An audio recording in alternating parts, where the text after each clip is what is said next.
Saya ingin bercerita singkat mengenai seseorang yang pendidikannya tinggi, namun ia tersesat karena kegalauan yang kronik. Katakan namanya Bella. Bella adalah fresh graduate sebuah perguruan tinggi terkemuka. Bella seorang yang cerdas dan lulus kuliah tepat waktu dengan IPK yang fantastik, 3,87. Namun, sekarang Bella bingung apa yang harus ia lakukan setelah lulus.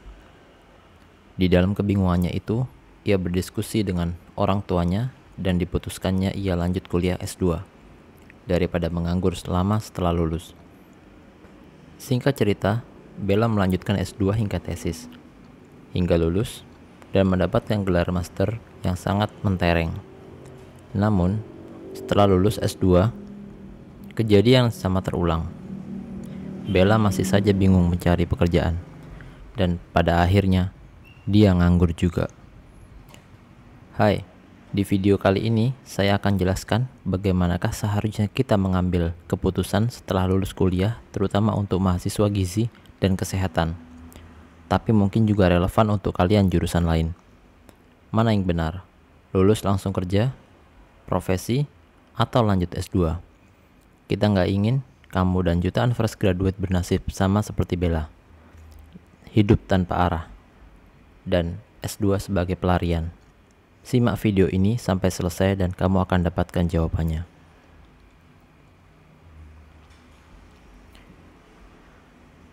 Buat kamu yang sedang berada di semester terakhir kuliah dan sedang bingung mau ngapain, sekarang saat yang tepat untuk memikirkannya. Namun bila kamu sudah lulus, semuanya belum terlambat. Kisah yang saya ceritakan di atas adalah cerita nyata yang terjadi bukan pada satu atau dua orang saja, akan tetapi terjadi hampir pada setiap fresh graduate. Kenapa itu bisa terjadi? Ya, karena tidak punya tujuan karir yang jelas. Apa-apa yang tidak direncanakan dengan baik tidak akan berakhir dengan baik pula. So, mulai sekarang rencanakan karirmu. Mau jadi apa kelak dan mau bekerja di mana? Jalur karir seorang mahasiswa gizi ada 4 di masa depan. Yang pertama, menjadi praktisi, seperti ahli gizi di rumah sakit, ahli gizi klinik, ahli gizi puskesmas, dan lain sebagainya. Yang kedua, menjadi akademisi, seperti dosen dan peneliti. Yang ketiga, menjadi entrepreneur, pengusaha yang berkaitan dengan gizi, makanan, dan kesehatan. Yang keempat, menjadi pekerja di luar bidang seperti teller bank, sales obat, atau bahkan guru SD. Apapun pilihanmu, ini bukanlah masalah benar atau salah. Semua orang berhak karena memiliki alasan masing-masing, termasuk dengan memilih nomor 4. Bekerja di luar bidang ilmu yang kamu ambil saat kuliah dulu artinya menyia-nyiakan waktu, membuang-buang waktu dengan apa yang sebenarnya tidak digunakan sama sekali saat bekerja. Bukan salah. Alangkah lebih baiknya bidang kuliah kita berkaitan dengan bidang pekerjaan kita. Karena bila tahu pekerjaan yang kita ambil berbeda, mending sekalian sedari awal ambil saja yang sebidang dengan pekerjaan. Contohnya, bila kamu seorang sarjana gizi yang saat ini sukses berternak lele, kamu akan jauh lebih sukses lagi bila sedari awal mengambil jurusan peternakan atau perikanan. Teorinya seperti itu. Kembali ke rencana karir. Bagaimana bila kita tidak punya? Apakah kita harus ngikutin aja? Teman-teman pada S2, kita pun ikutan S2. Ingatlah, hanya ikan mati yang ikut arus sungai. Sedangkan kamu bukan ikan mati. Kamu harus punya rencana sendiri. Saya tidak akan mendikte kemana karirmu, karena itu adalah hakmu. Hak untuk mau jadi apa kelak.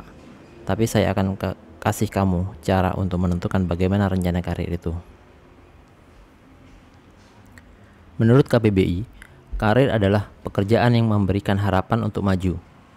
Ada 2 kata kunci di sana, pekerjaan dan harapan untuk maju. Jadi, di dalam menentukan rencana karir, fokus saja sejak awal. Mau jadi apa kamu? Dan apa harapanmu dari pekerjaan tersebut? Sejak kecil kita sudah diajari oleh guru-guru kita untuk bercita-cita menjadi sesuatu. Entah itu pilot, dokter, tentara, atau bahkan satria baja hitam. Nah, itu sebetulnya adalah melatih kita memilih karir. Sekarang udah gede, kita harus mulai menyeleksi mana yang realistis. Gak semua bisa dijadikan pekerjaan. Power Rangers misalnya, itu hanya bohong belaka. Kalau kamu bersikeras menjadi Power Rangers atau satria baja hitam sekarang, bersiaplah, orang sekitar menganggapmu tidak waras.